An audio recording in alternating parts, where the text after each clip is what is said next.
Recording start.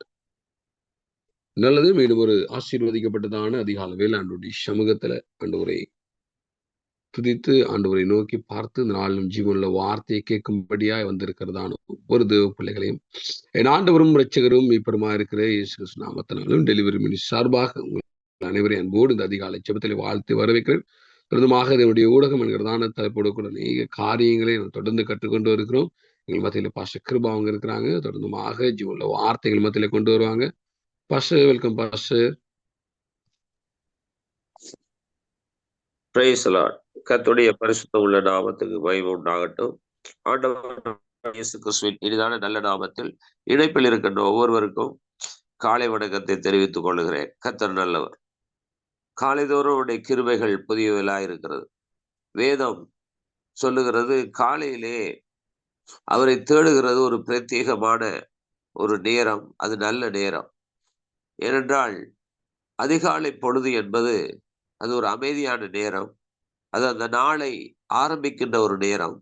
எனவே தான் அங்கே பழைய ஏற்பாட்டு காலத்திலே வனாந்தர பாதையிலே இஸ்ரவேல் ஜனங்களுக்கு மன்னாவை ஆண்டவர் மன்னாவை கொடுக்கின்ற பொழுது அவர் மத்தியானத்துல கொடுக்கையில, இரவில கொடுக்கையில, அவர் அதிகாலையிலே போய் இந்த மன்னாவை பொறுக்கிக் கொள்ளுங்கள் என்று சொன்னதாக பார்க்கிறோம். அதிகாலை நேரம் என்பது யாருக்கும் ஒரு தொந்தரவு இல்லாத நேரம். பிள்ளைகளுடைய பிரச்சனை இருக்காது, வேலை பிரச்சனை இருக்காது, அல்ல எந்த விதமான தொந்தரவு இல்லாத ஒரு நேரமா இருக்கிறது. ஆனா ஒரு கெட்ட நேரமும் கூட. அதிகாலை நேரம் நல்ல நேரம், அதே போல ஒரு கெட்ட நேரமும் கூட. என்ன கெட்ட நேரம்? நித்திர வருகிற நேரம், தூக்கம் வருகிற நேரம். இன்னும் கொஞ்சம் தூக்கி விடலாமே, சில பேருக்கு எழும்புறதற்கு கஷ்டமா இருக்கிற ஒரு நேரம். ஆனால் பழக்கமாகி விட்டால் அது உண்மையாகவே அந்த பழக்கத்தை விட முடியாது. பாருங்கள், நாம் ஒரு பழக்கத்தை பழகி கொள்கிறோம் வைங்க. காலையிலே காலையிலே ஒரு டீ குடிக்கிறோம். இப்ப அது கட்டாயம் குடிக்கணும் என்ற அவசியம் இல்லை. பழகி விட்டோம், பழகி கொண்டோம். பிறகு ஒரு மத்தியானம் சாப்பிடுகிறோம், பழகி கொண்டோம். ஒரு 11 மணிக்கு டீ குடிக்கிறோம், இல்லை 10 மணிக்கு டீ குடிக்கிறோம், அல்லது மாலை ஒரு 4 மணிக்கு 3 மணிக்கு அல்லது 5 மணிக்கு ஒரு டீ குடிக்கிறோம். எல்லாம் பழகி விட்டோம். அதுபோல காலையில நம்ம ஜெபம் பண்ணி வேதத்தை தியானம் பண்ணி பழகி இருப்போம் என்றால் அது ஒரு டீ குடிக்கிற பழக்கம் மாதிரி அது ஒரு பழக்கமா வந்துடும். பாருங்க, காலையில் டீ குடிக்காம இருந்தா சில பேருக்கு டீ குடிக்காம இருக்கவே முடியாது. ஏன்னா பழகி விட்டார்கள். சில பேர் குடிக்கிறது இல்லையே நினைக்கிறேன். ஆனால் அதிகமான நபர்கள் அந்த டீ குடிக்கிற பழக்கத்திலே இருக்கிறார்கள். காலையில ஒரு டீ குடிக்கலன்னா கஷ்டமா இருக்கும். அதுபோல காலையிலேயே ஜெபம் பண்ணாமல் இருந்தால், காலையிலேயே வேதத்தை நாம் தியானிக்காமல் இருந்தால் அது ஒரு கஷ்டமா இருக்கும். அது பழக்கம் நமக்கு வேணும். ஆகவே இது ஒரு நல்ல பழக்கம். பழக்கங்களிலே நல்ல பழக்கங்களை பழைய கொள்றது நல்லது. கர்த்தருக்கு ஸ்தோத்திரம். இதனாலே இந்த புதிய தலைப்புல கடவுளுடைய ஊடகம் என்னும் தலைப்புல ஒரு சில காரியங்களை நாம் கற்று வருகிறோம். தேவனுடைய ஊடகம் பரிசுத்த வேதாகமம். அது உங்களுக்கு தெரியும். அது ஏன் பரிசுத்த வேதாகமம் ஆண்டவர் தன்னுடைய ஊடகமாக கொடுத்தார்? அது தன்னுடைய மீடியாவாக கொடுத்தார். ஏன்னா மீடியா வாயிலாகத்தான் நிறைய பேருக்கு அறிவித்தல் கொடுக்க முடியும். இப்ப நான் ஒரு சிலதை சொல்லுவோம் என்றால் ஒரு போர்டுல சொல்லுவோம், அல்லது ஒரு கடிதத்துல சொல்லுவோம், அல்ல நேரடியா ஒரு ஒரு கருத்தை பரிமாறுவோம் என்றால் அது ஒரு குறிப்பிட்ட நபருக்கு மட்டும்தான் சொல்ல முடியும்.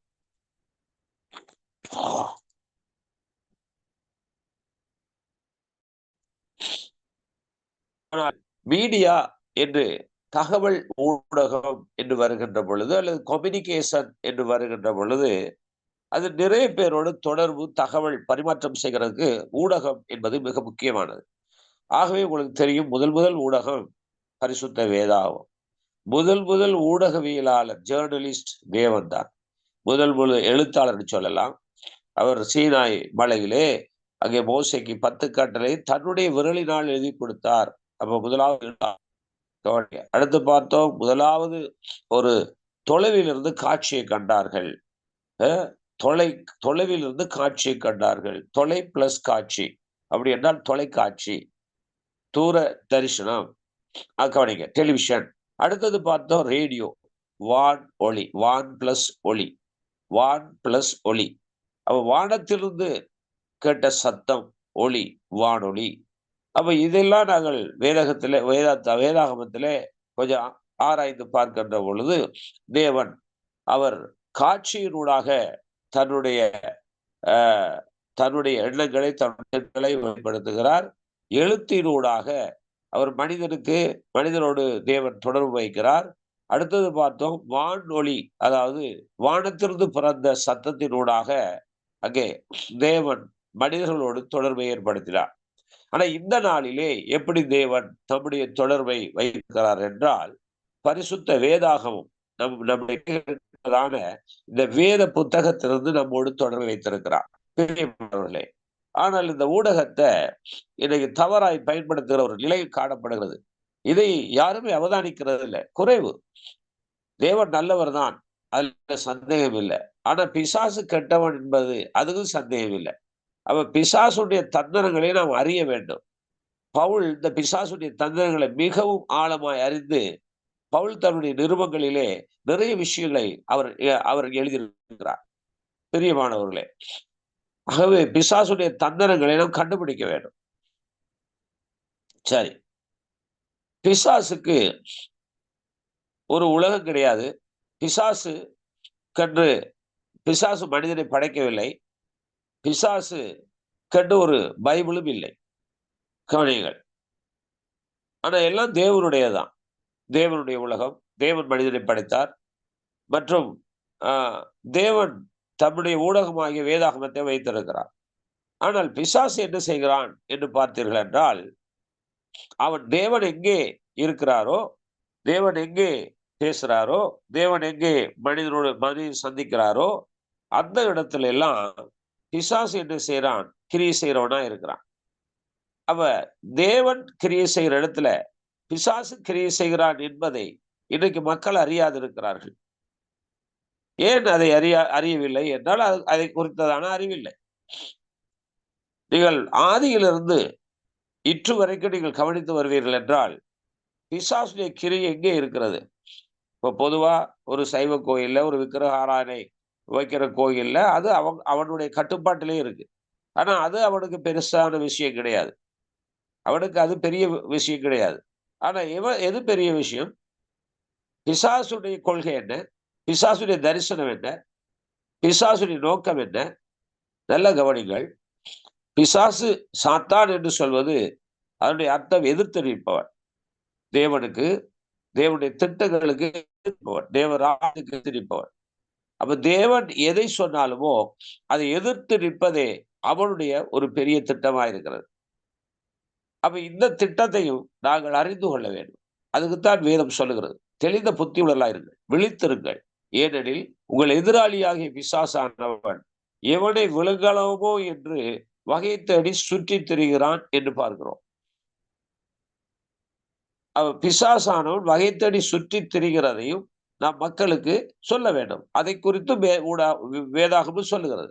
பிசாசு எப்படி வருவான் என்பதை குறித்து சில ஆய்வுகளை நாம் செய்ய வேண்டும். அவனுடைய ஊடுருவல் எப்படி இருக்கிறது என்பதையும் பார்க்க வேண்டும். நன்றாக கவனிக்க வேண்டும். பாருங்கள், ஆதியிலிருந்து வருவீர்கள் என்றால், ஆதாம் ஏவாள் ஏதேன் தோட்டத்தில் பிசாசுடைய ஊடுருவல் இருந்தது. அதுக்கு பிறகு நீங்கள் பார்த்தால் 2000 வருடங்களாக பிசாசுடைய ஊடுருவல் கூடுதலாகவே இருந்தது. எனவே தான் அங்கே தேவன் ஒரு காரியத்தை அங்கே செய்தார். எங்கே இருக்கிறது? ஆதியாகமம் 6ஆம் அதிகாரத்தை நீங்கள் திருப்பிக் கொள்வீர்கள் என்றால், ஆதியாகமம் 6ஆம் அதிகாரத்துல தெளிவாக பார்க்கக்கூடியதா இருக்கிறது.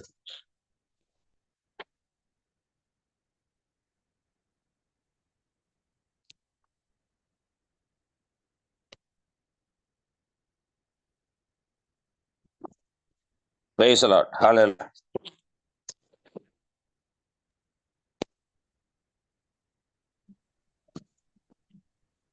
ஆதியாகமம் 6வது அதிகாரத்துல கவனிப்போம்.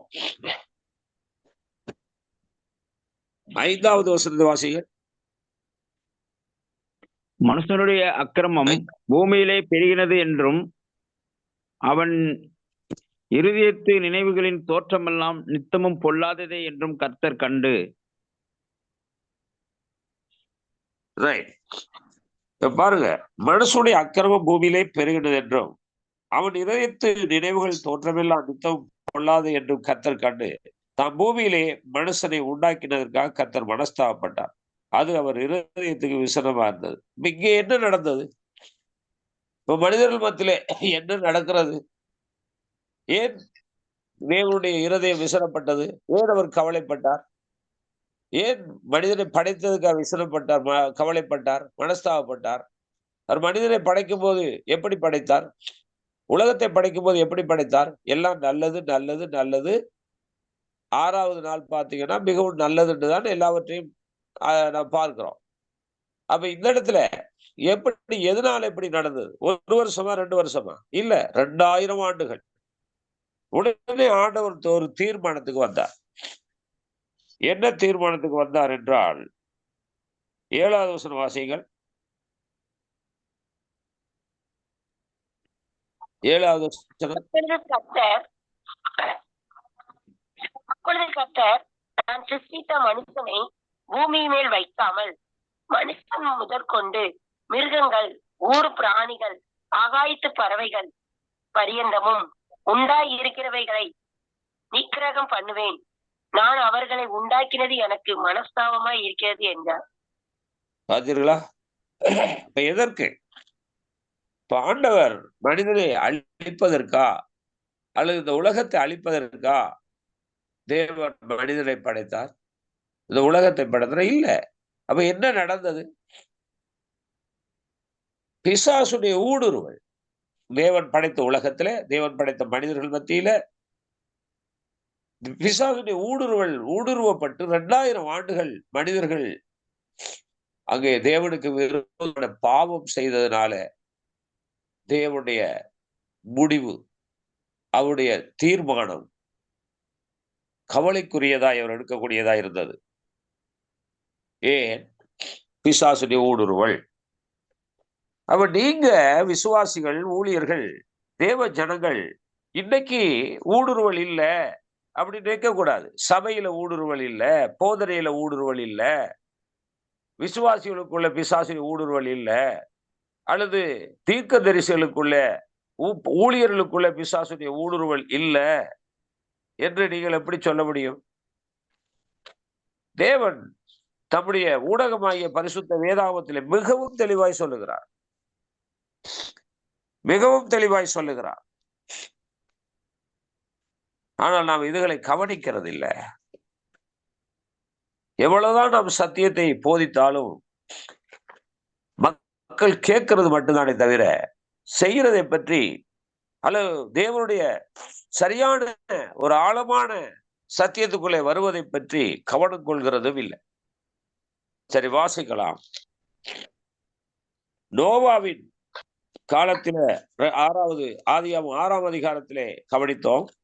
இப்பொழுது நாம் வாழ்கின்ற இந்த காலத்துல என்ன நடக்கிறது, இதையும் நாம் கவனிக்கணும். ஆக கர்த்தர் நல்லவர், இதை மட்டும் சொல்லி கொண்டு போனால் மற்ற பகுதி தெரியாது. இப்போ ஒரு யுத்தத்துக்கு போகிற இராணுவம் என்றால் என்ன, அல்லது ஒரு அரசியல்வாதிகள் என்றால் என்ன, அல்லது ஒரு பாராளுமன்றம் அல்லது நாடாளுமன்றம் என்றால் என்ன, எல்லாவற்றுக்கும் எதிர்கட்சிகள் இருக்கிறது, எதிரிகள் இருக்கிறார்கள். அப்ப அரசியல்வாதிகள் அந்த எதிரிகளுக்கு எப்படி எதிரிகளிடத்திலிருந்து தங்களை தக்க வைப்பது முதலாவது அவர்கள் சிந்திப்பது. 2வது அந்த எதிரிகளை எப்படி ஜெயிப்பது 2வதாக அவர் சிந்திப்பது. அப்ப சாதாரணமான ஒரு உலக மக்கள், ஒரு கட்சி தலைவர்கள் அவர்களே அப்படி சிந்திக்கும் போது ஏன் ஒரு விசுவாசிகள், தேவ ஊழியர்கள் ஒரு எதிரியை நாம் எப்படி இனங்காண முடியும், அல்லது எதிரியுடைய செயல் திட்டங்களை எப்படி நாம் அறிந்து அதை நாம் முறியடிக்க முடியும் என்பதை கவனிக்க தவறுகிறோம். அது சரியான போதனை இல்லை. ஒன் வே, ஒரு ஒத்த ரூட்ல போறது, அடுத்து திரும்புறது இல்லை, அடுத்து என்ன ஏதென்று பார்க்கறது இல்லை. இதுதான் இந்த கிறிஸ்தவத்தினுடைய வீழ்ச்சிக்கு காரணம். சும்மா சத்தம் போட்டுட்டு எழுப்புதல், ஆனா எழுப்புதல் இல்ல. 2000 வருடங்களாக இங்கே சுவிசேஷம் அறிவிக்கப்படுகிறது. இவ்வளவுக்கு முழு உலகமும் மாறி இருக்க வேண்டும். நாம் 2 தேசத்துல உள்ளவர்கள் இணைப்புல இருக்கிறோம். இந்தியா, இலங்கை. இலங்கையில மெஜாரிட்டியா, இந்தியாவில் மெஜாரிட்டியா? கிறிஸ்தவர்கள் எந்த எந்த நிலையில் இருக்கிறார்கள்? சிறுபான்மையிலும் சிறுபான்மை. ஒரு குறிப்பிட்ட அளவுதான் கிறிஸ்தவ. அதுலயும் அவர்களுக்குள்ள ஒற்றுமை இல்லை. அதுலயும் 1008 பிரிவினைகள், 1008 சண்டைகள், 1008 மார்க்க வேதங்கள். இவைகளை வைத்துக்கொண்டு எப்படி நாம வர முடியும்? சரி, இந்த பிரிவினையில் யார் உண்டாக்குறது? இதை நாம் இனம் காணுகிறோமா? ஒரு சபைக்காரரை பார்த்து முறைக்கிறார்கள், தூசிக்கிறார்கள்.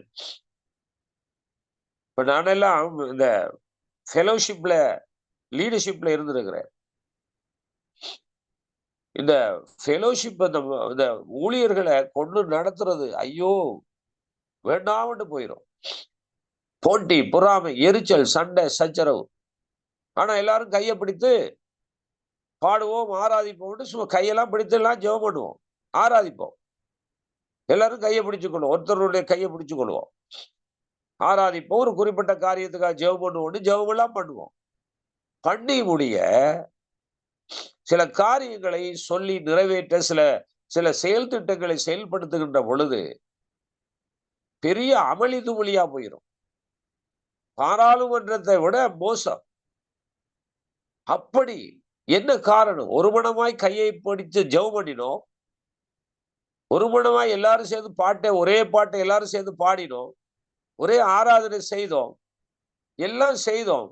ஏன் அடுத்த கட்டத்துல ஏன் சண்டை வந்தது? ஏன் பிரிவினை வந்தது? ஏன் கருத்து வேறுபாடு வருகிறது? இவைகளை கொஞ்சம் ஆழமாய் வேதத்தை ஆராய்ந்து பார்த்தால் மட்டும்தான் இதை கண்டுபிடிக்க முடியுமே தவிர, குழந்தை பிள்ளை பால் குடிக்கிற மாதிரி பாலை குடிச்சிட்டு இப்படி ஒரு கிறிஸ்தவ அனுபவம் இருந்தால் எதிரியை இனம் காண முடியாது. எதிரி கண்டு ஒரு ஊடகம் இல்ல.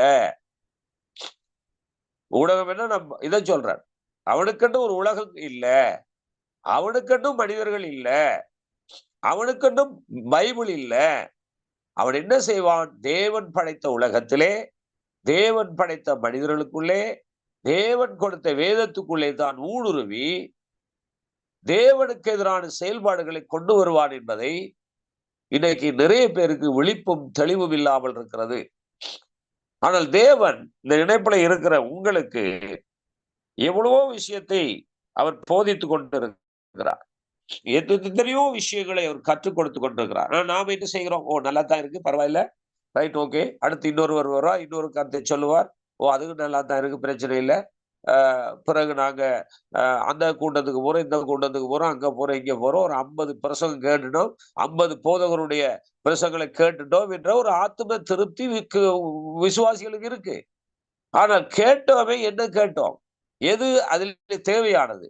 எது எமக்கு சத்தியம்? எது அதிலே வரலாறு? எது அதிலே தீர்க்க தரிசனம்? எது அதிலே அதாவது வரலாறு என்பது நடந்து முடிந்தது, கவனிங்க. தீர்க்க தரிசனம் என்பது இனி நடக்க போறது, மறைமுகமாக இருக்கிறது. அப்ப இவைகளை அடையாளம் காண தெரியாமல் இன்னைக்கு எல்லாம் ஒன்றுதான் என்று இருக்கிறோம். ஏன்னா அந்தி கிறிஸ்துடைய போதனை என்று பைபிள்ல சொல்லப்படுகிறது, இயேசு கிறிஸ்துடைய போதனை என்று பைபிள்ல சொல்லப்படுற 2 லீடர்ஸ். இதை பற்றி உங்களுக்கு அறிய தந்திருக்கிறேன். ஒன்றான மெய்தேவனாகிய பிதாவாகிய தேவன் கிறிஸ்து இருக்கிறார். அடுத்தது நீங்கள் பார்த்த பொய்யான பிரபஞ்சத்தின் பொய்யான தேவனாகிய பிசாசு இருக்கிறார். அப்ப இது 2ஐயும் வரையறுத்து, இது 2ஐயும் சரியாய் பார்த்து தேவனுடைய செயல்பாடு என்ன, பிசாசுடைய செயல்பாடு என்ன என்பதை கற்றறிவதுதான் ஒரு தெளிவான ஒரு நோக்கத்தை நாம் பயணிக்கிறோம், நோக்கத்திலே பயணிக்கிறோம்.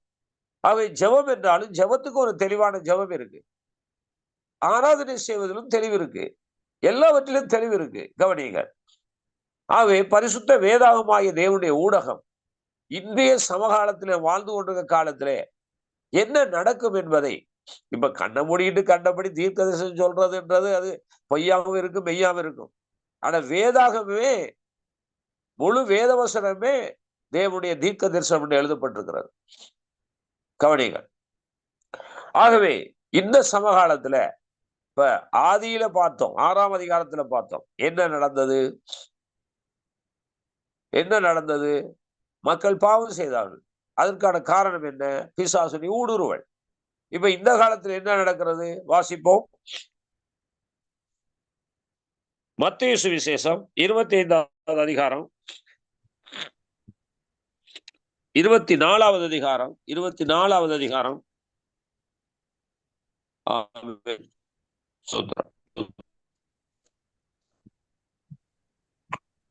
37வது வசனத்தை வாசிங்கள். 37வது வசனம். நோவாவின் காலத்தில் எப்படி நடந்ததோ அப்படியே மனுஷகுமாரன் வரும் காலத்திலும் நடக்கும்.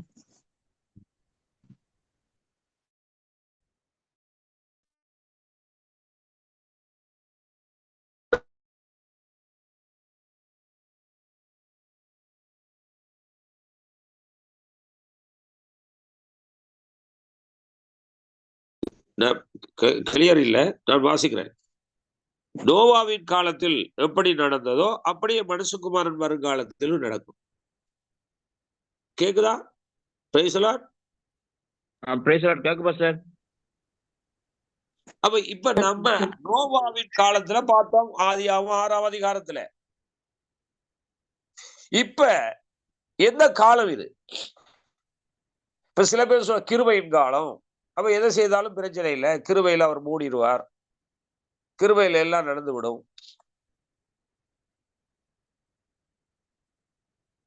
அடுத்து இப்படி ஏதோ ஒரு காலத்தை தங்களோட பேர்ல சொல்லிக் கொள்றாங்க. ஆனா இங்க வேதம் சொல்லுகிறது நோவாவின் காலத்தில் எப்படி நடந்ததோ மனுஷகுமாரன் நடக்கும் காலத்திலும் மனுஷகுமாரன் வருங்காலத்திலும் நடக்கும். அப்ப மனுஷகுமாரன் நோவாவின் காலத்துல பிசாசுடைய ஊடுருவல் இருக்கும் என்றால், நோவாவின் காலத்துல இருக்கும் என்றால் மனுஷகுமாரன் வருங்காலத்திலும் இருக்குமே. இதை குறித்த அறிவு, இதை குறித்த போதனைகளை நீங்கள் பெற்றுக்கொள்ளக் கூடாதா? இதை மக்களுக்கு நாம் தெரிவிக்க கூடாதா? அறியப்படுத்த கூடாதா? அப்பதானே அவர்கள் கவனமாயிருப்பார்கள். எப்பதானே அவர்கள் கவனமாயிருப்பார்கள். பவுல் தீமோத்தேயுக்கு எழுதும் போது சொல்லுகிறார், கடைசி காலத்தில் மனசாட்சியில் சூடுண்ட பொய்யர்கள் எழும்புவார்களாம். அவ அந்த பொய்யர்கள் யாருன்னு கண்டுபிடித்திருக்கீங்களா? இத்தனை வருஷமா ரட்சிக்கப்பட்ட நீங்கள், இத்தனை வருஷமா ஊழியம் செய்யற நீங்கள் பொய்யான போதனை அது மெய்யான போதனை என்று அடையாளம் கண்டிருக்கிறீர்களா? அல்லது எல்லாம் ஒன்றுதான் என்று பயணிக்கிறீர்களா? கொஞ்சம் சிந்தித்து பாருங்கள். இது என்ன காலம்?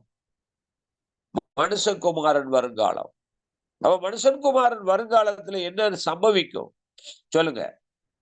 நோவாவின் காலத்தில் எப்படி நடந்ததோ அப்படியே மனுஷகுமாரன் வருங்காலத்திலும் சம்பவிக்கும். அப்ப நோவாவின் காலத்தில் என்ன நடந்தது வேதம் சொல்லுகிறது? ஜலப்பிரளயம் எல்லாம் அழித்தது பாஸ்டர். வாசிக்க 38. எப்படியெனில் ஜலப்பிரளயத்துக்கு முன்னான காலத்திலே நோவா பேழைக்குள் பிரவேசிக்கும் நாள் வரைக்கும் ஜனங்கள் புசித்தும் குடித்தும் பெண் கொடுத்தும் ஜலப்பிரளயம் வந்தும் அனைவரையும் வாரிக்கொண்டு போக மட்டும் உணராதிருந்தார்கள். அப்படியே மனுஷகுமாரன் வருங்காலத்திலும் நடக்கும். 40வது வசனம். அப்பொழுது 2 பேர் வயலில் இருப்பார்கள், ஒருவன் ஏற்றுக்கொள்ளப்படுவான், ஒருவன் கைவிடப்படுவான். 41. 2 ஸ்திரீகள் ஏந்திரம் அரைத்துக் கொண்டிருப்பார்கள், ஒருத்தி ஏற்றுக்கொள்ளப்படுவாள், ஒருத்தி கைவிடப்படுவாள். 42. உங்கள் ஆண்டவர் இன்ன நாளிகையிலே வருவார் என்று நீங்கள் அறியாதிருக்கிறபடியால் விழித்திருங்கள். ஆமென். ஆமென். அப்ப இது என்ன காலம்? நாம என்ன சொல்லிக்கொண்டு என்ன செய்து கொண்டு நாம இருக்கிறோம்? கிறிஸ்தவன் என்ன செய்து கொண்டிருக்கிறது? இயேசு கிறிஸ்துவின் வருகையின் காலம். விழித்திருக்க வேண்டும். அப்ப எல்லாரும் எல்லாருமே போயிட முடியுமா பரலோகம்? எல்லாரும் தேவனை ஏற்றுக்கொள்வாரா?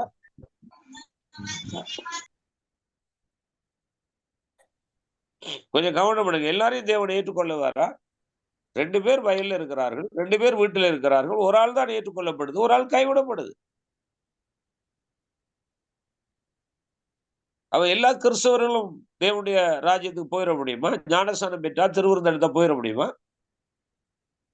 இன்னைக்கு எல்லாருக்கும் நிறைய பேர் என்ன ஞானஸ்நானம் பெற்று திருவிருந்தெடுத்து ஒரு ஒரு ஒரு இடத்துல சமீபத்துல கேள்விப்பட்டேன். எனக்கு தெரிஞ்ச ஒரு தம்பி இருக்கிறார். அவர் சொன்னார், பாஸ்டர் எங்களுடைய சபையில போதிக்கிறார்கள்.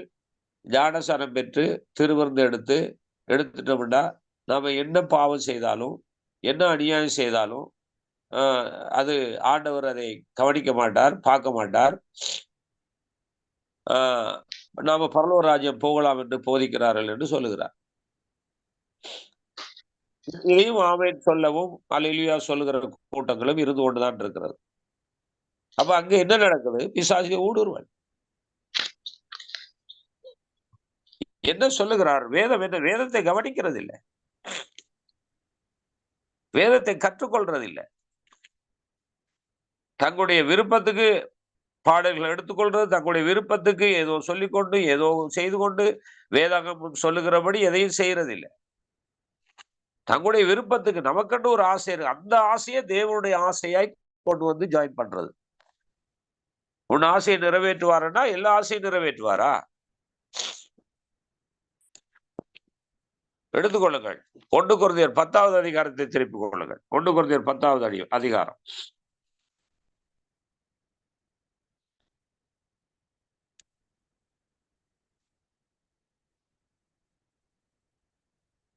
வாசிக்கலாம். 10வது அதிகாரத்திலே 1வது வசனம். இப்படி இருக்க சகோதரரே, நீங்கள் எவைகளை அறிய வேண்டும் என்று இருக்கிறீர்கள் என்றால், நம்முடைய பிதாக்கள் எல்லாரும் மேகத்துக்கு கீழ் இருந்தார்கள். எல்லாருக்கும் சாஸ்திரத்தின் படியா நடந்து வந்தார்கள். என்ன குழப்பமா இருக்கு? ஹலோ, யாரோ ஒரு ஆள் வாசிங்க.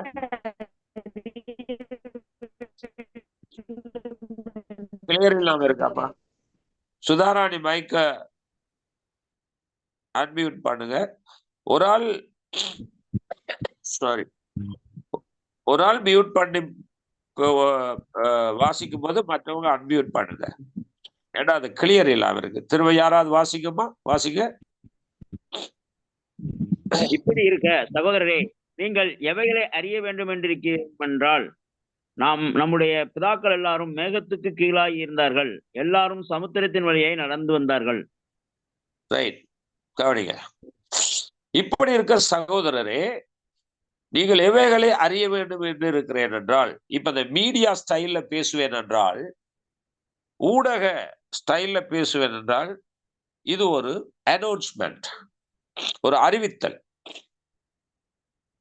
இங்க ஒரு அனௌன்ஸ்மெண்ட் கொடுக்கப்படுது. என்ன? இப்படி இருக்க சகோதரே, நீங்கள் எவைகளை அறிய வேண்டும். அறிவித்தல் என்பது என்னது? அனௌன்ஸ்மெண்ட். அப்ப என்ன அனௌன்ஸ்மெண்ட் அறிவித்தல் நமக்கு கொடுக்கப்படுகிறது என்றால், நம்முடைய பிதாக்கள் எல்லாரும் மேகத்துக்குள் கீழாய் இருந்தார்கள்.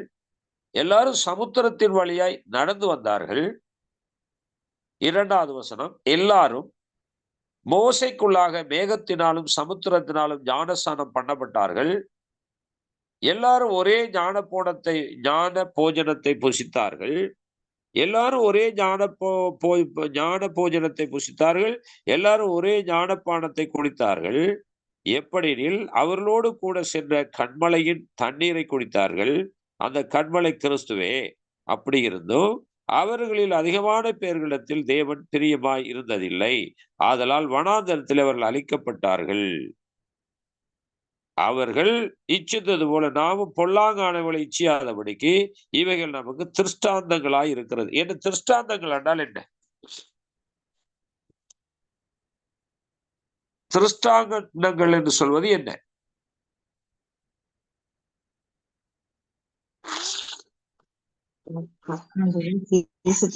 சிருஷ்டிக்கப்பட்டது, உருவாக்கப்படலை, அது சிருஷ்டிக்கப்பட்டது. திருஷ்டாந்தங்கள் என்பது வேற யாரும் சொல்லுங்க. என்னம்மா நீங்க என்ன சொன்னீங்க? மஞ்சுளா சிஸ்டர் என்ன சொன்னீங்க? திருஷ்டாந்தங்கள் என்றால் என்ன? அது மனிதன கைகளால உருவாக்கப்படல, அது இயற்கையாகவே தேவனால உருவாக்கப்பட்டது. சிருஷ்டிக்கப்பட்டதில்லை, திருஷ்டாந்தங்கள். சிருஷ்டிப்பு தான் நீங்க சொல்றது. அதாவது சிருஷ்டிப்பு தான் உருவாக்கப்பட்டது. திருஷ்டாந்தங்கள் என்றால் என்ன? அது உருவாக்கப்படல, தேவண்ட கருத்தினால உருவாக்கப்பட்டது. சாட்சி ஆவணங்களா? உறுதியாக. பாப்போம், யாராவது கரெக்டா சொல்றீங்களான்னு. சாட்சி ஆவணங்களாக பாஸ்டர்? நோ, திருஷ்டாந்தங்கள். பழைய ஏற்பாட்டு காரியங்களை வந்து புதிய ஏற்பாட்டுல திருஷ்டாந்தமா எழுதியிருக்குது. அது நீங்க சொன்னதே பூனை நாய். டீச்சர் சொல்லிக்கணும், பூனை என்றால் என்ன, பூனை எப்படி கத்தும் என்றால் பூனை பூனை மாதிரிதான் கத்தும் என்றது போல இருக்கு. ட்ரை பண்ணுங்க. ஏற்கனவே அழிவுகள் ஏற்பட்டது போல இனிமேலும் அழிவுகள் வரக்கூடாதபடியான ஒரு கட்டளைகள் அப்படியாக. வேற யாரும் பாப்பமே, ஏதாவது எப்படியாவது நீங்க பிடிச்சிருவீங்களான்னு பாப்போம். ட்ரை பண்ணுங்க. முன்னெச்சரிக்கையாக. Very simple. முன்னெச்சரிக்கையாக பாஸ்டர். முன்னெச்சரிக்கை என்பதை எடுத்துக்கணும். திருஷ்டாந்தங்கள் என்ன, நமக்கு எச்சரிக்கையா வைக்கப்பட்டிருக்கு, முன்னெச்சரிக்கையா வைக்கப்பட்டிருக்கு. அதான் கரெக்ட். அல்லது மாதிரியா வைக்கப்பட்டிருக்கு, அல்லது எச்சரிக்கையா வைக்கப்பட்டிருக்கு. என்ன எச்சரிக்கையா வைக்கப்பட்டிருக்கு? திருஷ்டாந்தங்களாக. அதாவது என்ன சொல்ல வருகிறாருங்க, அவர்கள் இச்சித்தது போல நாமும் பொல்லாங்கானவளை இச்சியாதபடிக்கு இவைகள் நமக்கு திருஷ்டாந்தங்களாக இருக்கிறது, முன்னெச்சரிக்கையா இருக்கு. அதான் தமிழ். ஏன்னா சில இதுல வந்து தமிழ் பைபிள்ல கிட்டத்தட்ட 30% வந்து சமஸ்கிருதம் கலக்கப்பட்டிருக்கு. நீங்க புதிய மொழிபெயர்ப்புல வேணும்னா பார்க்கலாம். என்கிட்ட இருக்கு, இப்ப நான் எடுக்க முடியாது. Right, okay. கர்த்தருக்கு ஸ்தோத்திரம். ஆகவே திருஷ்டாந்தங்கள் என்பது நமக்கு ஒரு எச்சரிக்கையாய் வைக்கப்பட்டிருக்கு, முன்மாதிரியாய் வைக்கப்பட்டிருக்கு. ஆகவே என்ன முன்மாதிரியா வைக்கப்பட்டிருக்கு? இப்ப ஞானசானம் எடுத்தார்கள் என்று பார்த்தோம், ஞான போஜனத்தை குடித்தார்கள், ஞான போஜனத்தை புசித்தார்கள், ஞான பானத்தை குடித்தார்கள் என்றெல்லாம் சொல்லி வந்தது. எல்லா பேரிலும் ஆண்டவர்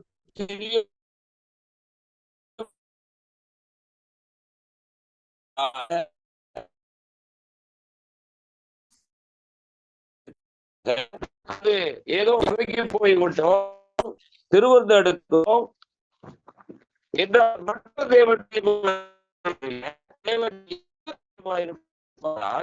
தன்னுடைய வார்த்தையை கேட்டு அதன்படி வாழ்கின்றவர்கள் மேல் தான் பிரியமாயிருப்பார். மற்றபடி நாம் அது ஆண்டவர் ஏற்றுக்கொள்ள மாட்டோம். ஏன்னா 2 பேரும் ஒரு ஆள் ஏற்றுக்கொள்ளப்படுகிறார் என்ற ஒரு எச்சரிப்பின் ஒரு வசனம் அங்கே குறிப்பிடப்பட்ட நான் வாசித்தேன் இல்லையா? தேங்க்யூ ஜீசஸ், ஹல்லேலூயா. வாரன் புதிய மொழிபெயர்ப்புல பாப்போம். Thank you Jesus.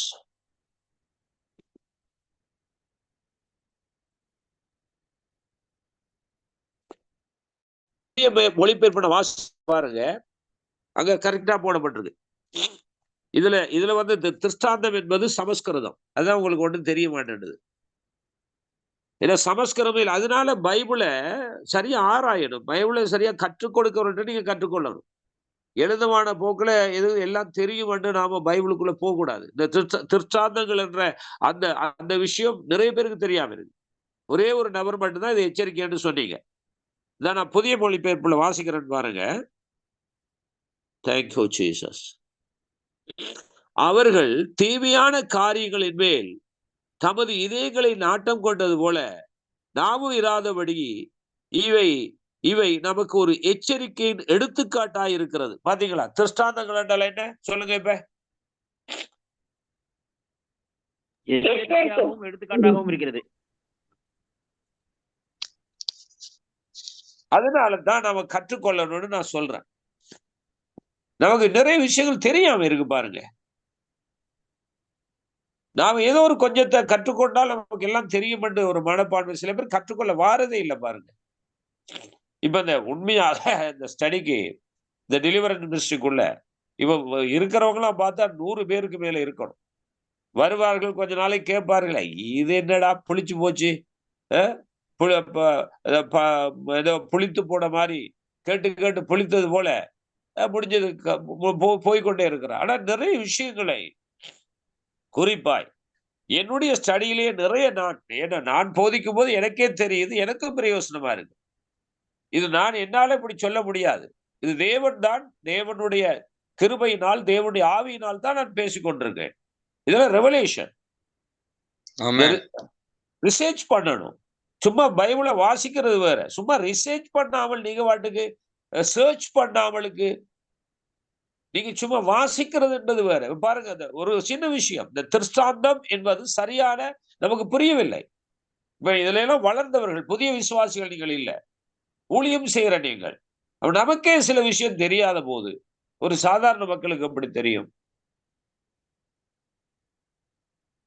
யோசித்து பாருங்க. அதனாலதான் நம்ம கற்றுக்கொள்ளணும் என்று நான் சொல்லுகிறேன். இந்த புரிதல் இல்லாததான் மக்கள் பிசாசுடைய வலையில சிக்கிறார்கள். கள்ள தீர்க்க தரிசனம் எது, நல்ல தீர்க்க தரிசனம் எது தெரியவில்லை. கள்ள போதனை எது, நல்ல போதனை தெரியவில்லை. அப்ப கள்ள போதனை ஒன்று இருக்கிறதே என்பதும் தெரியாது. கவனிப்போம். ஆக ஞானசானம் பெற்று திருவிருந்தது ஏதோ நமக்கு சபைக்கு போயிட்டு வந்தா மட்டும் நாம் ஏற்றுக்கொள்ளப்படுவதில்லை. ஏன்னா அவர்கள் இச்சித்தது போல நீங்களும் இச்சிக்க வேண்டாம். இது நமக்கு முன்னெச்சரிக்கையாக எங்களுக்கு எழுதப்பட்டிருக்கிறது. 7வது வசனம் வாசிங்கள். 1 கொரிந்தியர் 10:7. ஜனங்கள் புசிக்கவும் குடிக்கவும் உட்கார்ந்து விளையாட எழுந்திருந்தார்கள் என்று எழுதியிருக்கிறபடி ஆராதனைக்காரர் ஆனது போல நீங்களும் ஆகாதிருங்கள். இப்பொழுது விக்கிரக ஆராதனை என்ன நாம கற்றுக்கொண்ட பாடம்? நமக்கு தெரிந்தது என்ன விக்கிரக ஆராதனை என்பது? நமக்கு தெரிந்த விக்கிரக ஆராதனை என்ன? சிலை வழிபாடு. அது எந்த சபையில வைத்திருக்கார்கள்? கத்தோலிக்க சபையில வச்சிருக்கார்கள். சிலை வழிபாடு யார் செய்யறது? அந்த இந்து கோயில்களை செய்து கொண்டிருக்கிறார்கள், கத்தோலிக்க கோயிலை செய்கிறார்கள். நாங்கள் எல்லாம் சிலை வழிபாடு செய்யறதில்லை என்ற ஒரு எண்ணம் நமக்குள்ளே உருவாக்கப்பட்டிருக்கு. ஆனா உங்களுக்கு தெரியுமா, ஆவிக்குரிய சபையில சிலை வழிபாடு செய்கிறார்கள் உங்களுக்கு தெரியுமா? அப்ப இதை நம்ம ஆராய்ந்தால் மட்டும்தான் நமக்கு தெரியும். நமக்கு தெரியாமலே நாம் சிலை வழிபாடு செய்யறோம். ஆனா நாம சிலை வழிபாடு எதை குறிப்பிடுகிறது, எதை குறிக்கிறது? யோசித்து பாருங்கள். அத நேரடியா அவங்க பிசிக்கலா மாமிச ரீதியாக சில வழிபாடு செய்யறது நம்ம சில வழிபாடு, அது சில வழிபாடு தான், அது இல்லை என்று இல்லை. ஆனா இங்கே என்ன சில வழிபாடு சொல்லுகிறது? நான் வாசிக்கிற கவனிகள். ஜனங்கள் புசிக்கவும் குடிக்கவும் உட்கார்ந்து விளையாட எழுந்திருந்தார்கள் என்று எழுதியிருக்கிறபடி அவர்களில் சிலர் விக்கிரக ஆராதனை ஆனது போல நீங்களும் ஆகாதீர்கள். அப்ப இங்க என்ன சொல்லப்படுகிறது? ஆக இந்த குடிப்புக்கும் புசிப்புக்கும் விளையாட்டுக்கும் உலக காரியத்துக்கும் நீங்கள் முக்கியத்துவம் கொடுப்பதே அது ஒரு விக்கிரக ஆராதனை என்பது நமக்கு தெரியாது. ஏன்னா இப்பிரபஞ்சத்தின் தேவனானவன் கண்களை குருடாக்கி வைத்திருக்கிறான். அவ விக்கிரகம் என்பது என்ன? தேவனுக்கு கொடுக்க வேண்டிய இடத்தை ஒரு மனிதனுக்கு கொடுக்கலாம், அல்லது ஒரு சிலைக்கு கொடுக்கலாம், அல்லது ஒரு காரியத்துக்கு கொடுக்கலாம். தேவனுக்கு கொடுக்க வேண்டிய இடம் தேவனுக்கு மட்டுமே கொடுப்பது. அப்ப தேவனுக்கு என்ன இடம் கொடுப்பது? முதல் அவ தேவனை வைத்துக் கொண்டு இவர்கள் குடிக்கிறது, புசிக்கிறது, உலக பிரகாரமான காரியங்கள், சொத்து சேர்க்கிறது, பணத்தை சம்பாதிக்கிறது, அல்லது உலகத்தை பற்றியே பேசுவது, பரலோகத்தை பற்றி பேசுவதில்லை, மறுமையை பற்றி பேசுவதில்லை, ஒரு சுத்திகரிக்கப்பட்ட வாழ்க்கையை பற்றி பேசுவதில்லை. எதை பற்றியே பேசிக்கணும். எப்ப பார்த்தாலும் எடுத்தாலும் பொருளாதாரம், கஷ்டம், கவலை, கண்ணீர், துன்பம் இதை பற்றியே பேசி பேசி பேசி பேசி காலத்தை ஓட்டி கடைசி எண்டுல முழிக்க போறோம். கடைசி எண்டுல கவலைப்பட போறோம். அதுக்கு பிறகு நாம் அந்த நேரத்துல கவலைப்பட்டு எந்த பிரயோசனமும் இல்லை. ஆகவே தான் இப்பவே நாம் தெளிவாகவும் விழிப்பாகவும் இருக்க வேண்டும். வேதத்தை நன்றாக ஆராய்ந்து நல்ல கவனம் எடுத்து கொஞ்சம் ஆழமாய் ஊடுருவி பார்த்து நாம புத்தியும் தெளிந்த புத்தியை அடைய வேண்டும். சரி, இப்ப கவனிங்க. இப்ப நீங்க பாஸ்டர் பொருளாதாரத்தை பற்றி நீங்க பேசுறீங்க இல்லையே? நான் பேசுறது இல்லை. நான் பொருளாதாரத்தை பற்றி நான் பிரசங்கம் பண்றது இல்லை.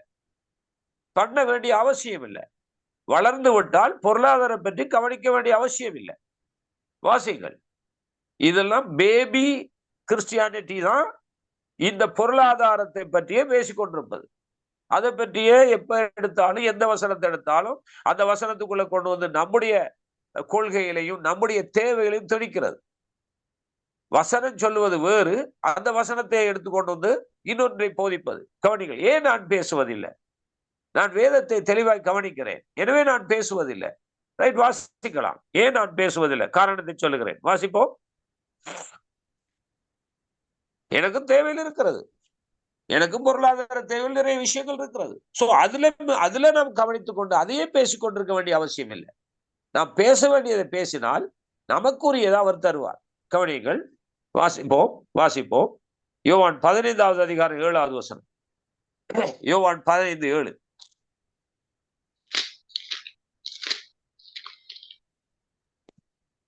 நீங்கள் என்னிலும் என் வார்த்தைகள் உங்களிலும் நிலைத்திருந்தால் நீங்கள் கேட்டுக்கொள்வது எதுவோ அது உங்களுக்கு செய்யப்படும். அவ்வளவுதான், சிம்பிள் வேர்டு. இவையே முக்கிய விட்டு முடங்கி கொண்டு என்னது கத்திட்டு இருக்கணும்?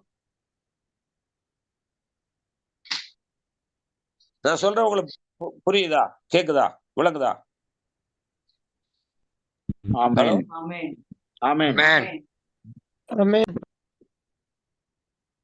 ஆமென். எதுக்கு போட்டு முக்குன்னு முக்கிட்டு இருக்கணும்? எது கத்துன்னு கத்திட்டு இருக்கணும்?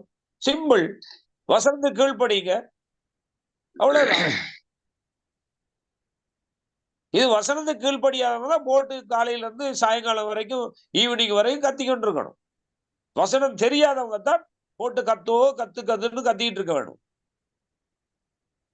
அப்படி ஒண்ணு கிடைக்காது. எப்ப கிடைக்கும்? வேதத்தை நல்ல கவனிங்க. நீங்கள் என்னிலும் என் வார்த்தை உங்களில் நிலைத்திருந்தால் நீங்கள் கேட்டுக்கொள்ளவோ அது உங்களுக்கு கொடுக்கப்படும். கவனிங்க. அப்ப நீங்க வார்த்தைக்குள்ள இருந்தாதான், சிம்பிளா கேட்டாலே போதும். எலியா என்பவன் நம்மை போல பாடுள்ள மனுஷனாயிருந்து கருத்தா ஜெபம் பண்ணினான். மழை நிறுத்தப்பட்டது, பின்பு ஜெபம் பண்ணார், மழை வருஷிக்கப்பட்டது. அவன் ஜெபம் பண்றதுலையும் சில விளக்கங்கள் நமக்கு தேவை. ஜெபம் பண்றதுலையும் சில அறிவுகள் நமக்கு தேவை. எடுக்கலாம். 1வது யோவான் நிருபத்தை திருப்புங்கள்.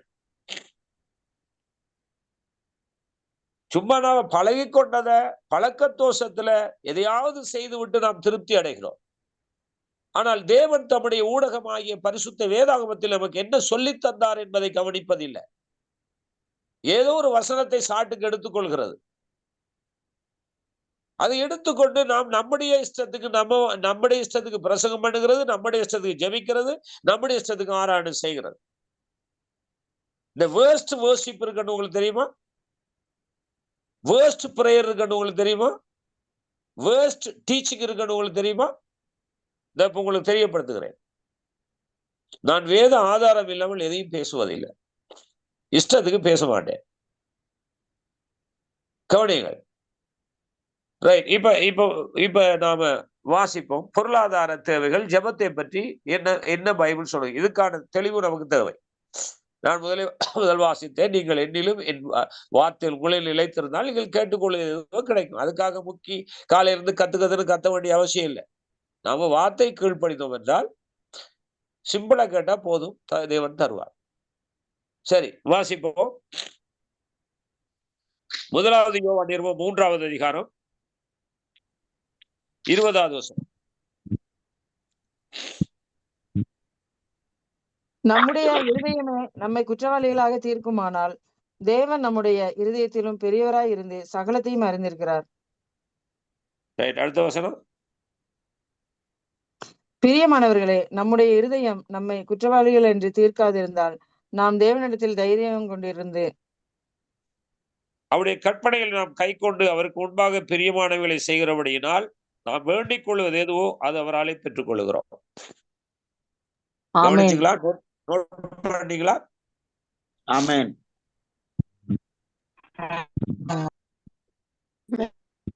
எல்லாரும் நோட் பண்ணீங்களா? எல்லாரும் கவனிச்சீங்களா? எல்லாருக்கும் வாசித்தது கேட்டதா? அவ எப்படி ஜெபிக்கணும் என்றெல்லாம் பைபிள்ல இருக்கு. நம்மை அறியாமலே நாம் விக்கிர ஆராதனை செய்து கொண்டிருக்கோம். பொருளாசையை பற்றி, உலகத்தை பற்றி, உலக கவலையை பற்றி. இதுல எதை குறிக்கிறது? உலக கவலை வேசித்தனம் என்று சொல்லி தெரியுமா உங்களுக்கு? அவன் நம்மகிட்ட எல்லா பாவங்களும் இருக்கிறது. பிசிக்கலா இல்ல, ஸ்பிரிச்சுவலா தேவன் எதை ஒதுக்கினார் அத்தனை பாவங்கள் நமக்குள்ள இருக்கிறது. விக்கிர ஆராதனை வைக்க செய்கிறோம், வேசித்தனம் பண்ணுகிறோம், அடுத்தது கொலை செய்கிறோம், அடுத்தது என்ன, இப்படிப்பட்ட காரியங்களை நாங்கள் செய்கிறோம். ஆனால் யாரோ செய்கிறான்னு சொல்லுகிறோம். அவர்கள் பிசிக்கலா செய்கிறார்கள், நாம் ஸ்பிரிச்சுவலா செய்கிறோம். நான் சொல்லுவது உங்களுக்கு புரியுதா? உங்களுக்கு ஆமென். யாருக்குமே புரியலையா? ஆமென். சில பேர் இந்த ஒண்ணுமே மைக்கு அன்மியூட் பண்ணாதவர்களுக்கு புரியலையா, கேட்கலையா? அல்ல சொல்லடாப்பா நீ இப்படித்தான் அலப்புவான்னு சொல்லி கொண்டிருக்கிறீங்களா?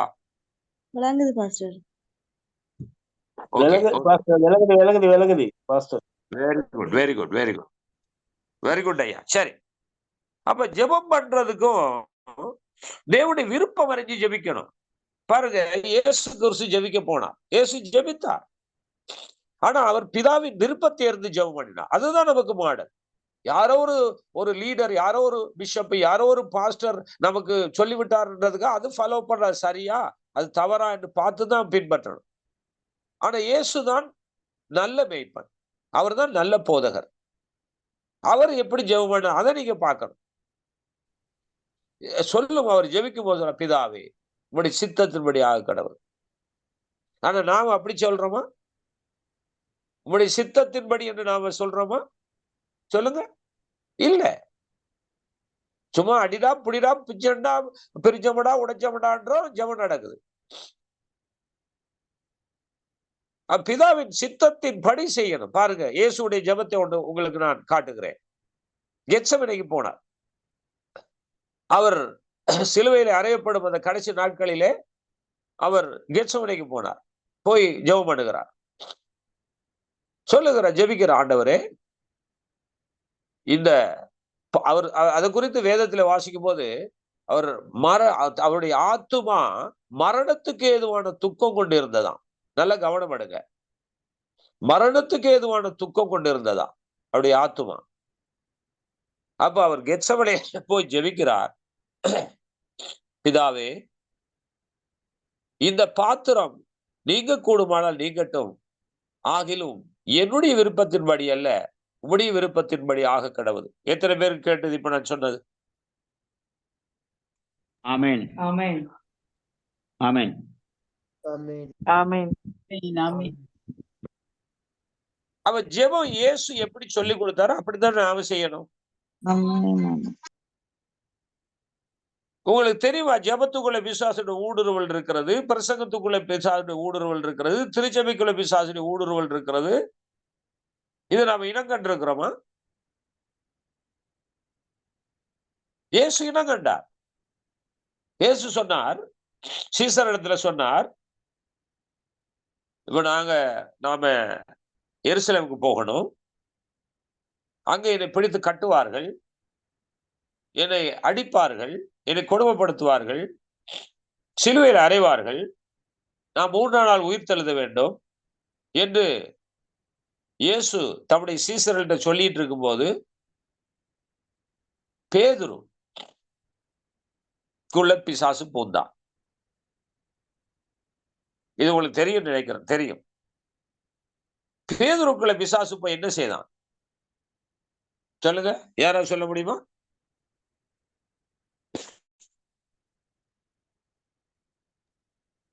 கூடாதுன்னு சொல்லுவோம். அப்படி நடக்க கூடாதுன்னு சொல்றேன்.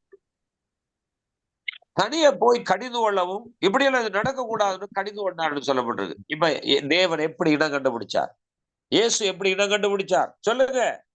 அப்பாலே போய் சாத்தானே, நீ மனுஷனுக்கு ஏற்ற வழி சிந்திக்காமல், தேவனுக்கு ஏற்ற வழி சிந்திக்காமல் மனுஷனுக்கு ஏற்ற வழி சிந்திக்கிறாய். கண்டுபிடிச்சாரா என்ன? ஏன் நம்மால கண்டுபிடிக்க முடியல? நாம அவருடைய பிள்ளை தானே, அவருடைய ஆவியை தானே ஆவியை பெற்றோம். நாம எந்த ஆவிக்குள்ள கனெக்ட் ஆகி இருக்கிறோம்? யோசித்து பாருங்க. வேதத்தை ஆராயணும் பாருங்க. பைபிள் ஸ்டடினா சும்மா என்னத்தையோ ஒரு வரலாறு சொல்லிட்டு போறது இல்ல. என்னத்தையோ ஒரு பொருளாதாரத்தை பற்றி பேசிக்கொண்டு போறது இல்ல. பொருளாதாரம் கிடைக்கும். நீ முதலாவது தேவனுடைய ராஜ்யத்தை நீதியை தேடுங்கள், உங்களுக்கு அவர் கொடுப்பேன்னு சொன்னார். எதுக்கு நீ கவலைப்படுகிறீர்கள்? உடைக்காக கவலைப்பட வேண்டாம், உணவுக்காக கவலைப்பட வேண்டாம். இவைகளெல்லாம் அஞ்ஞானிகள் நாடி தேடுகிறார்கள். இவைகளெல்லாம் உங்களுக்கு தேவை என்று உங்கள் பரமபிதா அறிந்திருக்கிறார். அப்ப இந்த வசனம் எல்லாம் விசுவாசிக்கிறதுல போட்டு கத்துன்னு கத்துறது. அதை தாங்க, இதை தாங்க, இங்க தாங்க, அங்க தாங்க. உபவாசம் பண்ணி ஜெபிக்க வேண்டிய விஷயம் எத்தனையோ இருக்கிறது. பிதாவின் சித்தத்தின்படி ஜெபிக்க பழகணும் பிரியமானவர்களே. இயேசு அதைத்தான் காண்பித்தார். நமக்குன்னு ஒரு விருப்பம் இருக்கு. உன் நினைவுகள் என் நினைவுகள் அல்ல, உன் வழிகள் என் வழிகளும் அல்ல என்று சொன்னார். அவருடைய வழி டிஃபரண்ட், வித்தியாசம். நம்ம நினைக்கிற மாதிரி ஆண்டவர் நினைக்கிறது இல்லை. எவ்வளவு விஷயத்தை பார்த்து கொண்டு வருது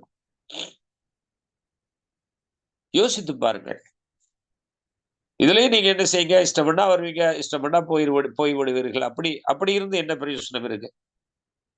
இதுல நல்லா கற்றுக்கொள்ளக்கூடியவர்களும் சில நேரம் வாரில்லை. ஒருவேளை உடல்நிலை குறைவுகள் இருக்கலாம், ஓகே, இன்டர்நெட் இஷ்யூ இருக்கலாம், ஓகே. மற்றபடி அசட்டை பண்ணுவோம் என்றால் அது தவறு. ஏன்னா இன்னைக்கு ஸ்டடிக்கு வந்தவர்களுக்கு இந்த ஸ்டடி, இன்னைக்கு தேவன் பேசின காரியம் நாளைக்கு கிடைக்காது. ஆனாலும் நான் ரிப்பீட் பண்ணி வராதவர்களுக்காகவும் ரிப்பீட் பண்ணி நான் உங்களுக்கு சொல்லி கொண்டுதான் இருக்கிறேன்.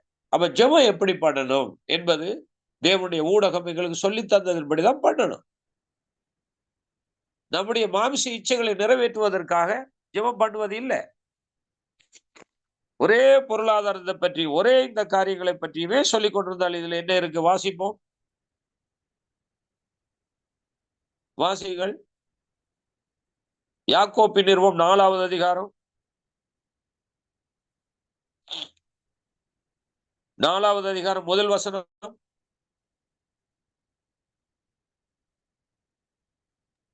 உங்களுக்குள்ளே யுத்தங்களும் சண்டைகளும் எதினாலே வருகிறது? உங்கள் அவயவங்களில் போர் செய்கிற இச்சைகளினால் அல்லவா?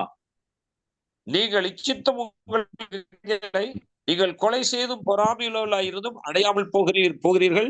நீங்கள் சண்டையும் யுத்தம் பண்ணியும் நீங்கள் விண்ணப்பம் பண்ணாமல் இருக்கிறதுனாலே உங்களுக்கு சித்திக்கிறது இல்லை. நீங்கள் விண்ணப்பம் பண்ணியும் உங்கள் இச்சைகளை நிறைவேற்றும்படி செலவழிக்க வேண்டும் என்று தகாத விதமாக விண்ணப்பம் பண்ணுகிறபடியால் பெற்றுக்கொள்ளாமல் இருக்கிறீர்கள். விளங்குதா? ஹலோ, கேக்குதா? ஆமென், ஆமென். நிறைய பேர் தகாத விதமாக ஜெபம் பண்றாங்க, தெரியுமா உங்களுக்கு?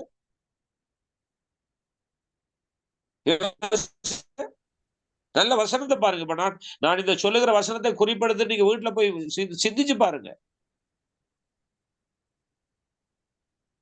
4வது வசனம் மிக முக்கியமான வசனம், வாசிங்க. விபச்சாரரே, உலகத்திற்கும் விரோதமான பகை என்று அறியீர்களா? ஆகையால் உலகத்துக்கு சிநேகிதனாய் இருக்க விரும்புகிறவன் தேவனுக்கு பகைகனாய் இருக்கிறான். அவ எப்ப பார்த்தாலும் உலகத்தை பற்றி தான் பிரசங்கம், எப்ப பார்த்தாலும் உலக காரியத்தை பற்றி தான் ஜெபம், எப்ப பார்த்தாலும் உலக காரியத்தை பற்றி தான் தீர்க்க தரிசனம். அதை குறித்து வேதம் என்ன சொல்லுகிறது? விபச்சாரிகள் என்று சொல்லுது. உலகத்தை சிநேகிக்கிற ஊழியனா இருக்கலாம், விசுவாசியா இருக்கலாம், யாரா இருக்கலாம். அன்னைக்கு ஒரு வீடியோ, இந்த இணைப்புல ஒரு அருமையான தம்பி வந்திருக்கிறார், கிருபாகரன் என்று என்னுடைய பெயர் உள்ள தம்பி. அவர் என்னுடைய சபை விசுவாசி. அவர் ஒரு வீடியோ பார்த்துட்டு வந்து நேற்று ஆராதனைபடி என்னிட்ட ஒரு கேள்வி கேட்டார். இப்ப அவர் இந்த ஸ்டடியில பங்கெடுக்கிறார், அவருக்கு நல்ல தெளிவு வந்து கொண்டிருக்கிறது. கேட்டார். ஒரு பிரபலமான 2 ஊழியக்காரர்கள் பேசிக் கொள்ளுகிறார்கள்.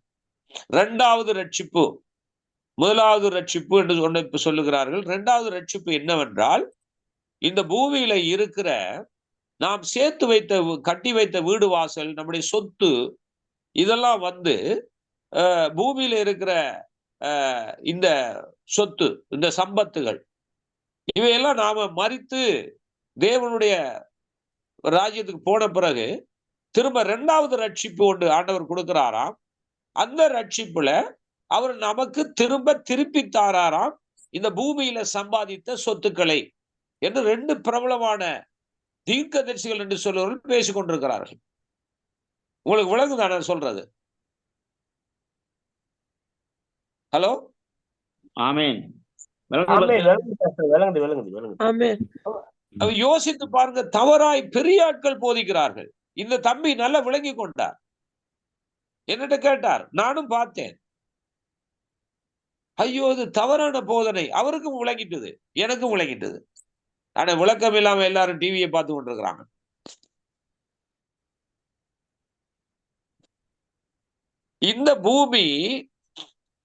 இந்த பூமியில இருக்கிறதெல்லாம் ஒண்ணு இல்ல. இதெல்லாம் வானமும் பூமி ஒளிந்து போனா திரும்ப எதுக்கு நாம கட்டி வச்ச வீடு இருக்குமா?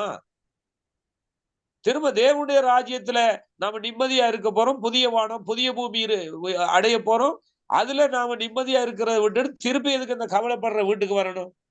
திரும்ப எதுக்கு இந்த கண்ணீர் வடிக்கிற வீட்டுக்கு வரணும்? திரும்ப என்னத்துக்கு இந்த வியாதி படுகிற வீட்டுக்கு வரணும்? எவ்வளவு தவறா போதிக்கிறார்கள் பாருங்க.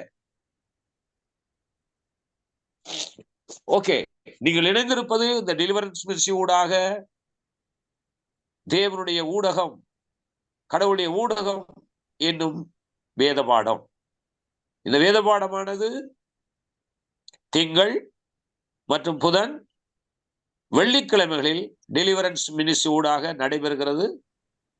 இணைந்து கொள்ளுங்கள், அனைவரும் இணைத்துக் கொள்ளுங்கள். மற்றும் செவ்வாய், சனி, ஞாயிற்றுக்கிழமைகளில் காலை 5 மணிக்கு ஜீசஸ் த வே மினிஸ்ட்ரி ஊடாக தேவனுடைய நோக்கம், தேவனுடைய சித்தம், தேவனுடைய ராஜ்யம் என்னும் தலைப்பில் ஆண்டுடைய வார்த்தையை கொண்டிருக்கிறேன். எனக்காக ஜெபம் பண்ணுங்கள். உங்களுக்கு பிரயோசனமா இருந்தால் எனக்காகவும் ஜெபம் பண்ணுங்கள், பகிர்ந்து கொள்ளலாம். Right, time over. மீண்டும் சந்திப்போம். கர்த்தர் உங்கள் அனைவரையும் ஆஸ்வதிப்பாராக. Thank you. God bless you. Thank you, Pastor. Thank you. Okay, thank you, Pastor. Thank you, Pastor. Thank you. Amen, amen, amen.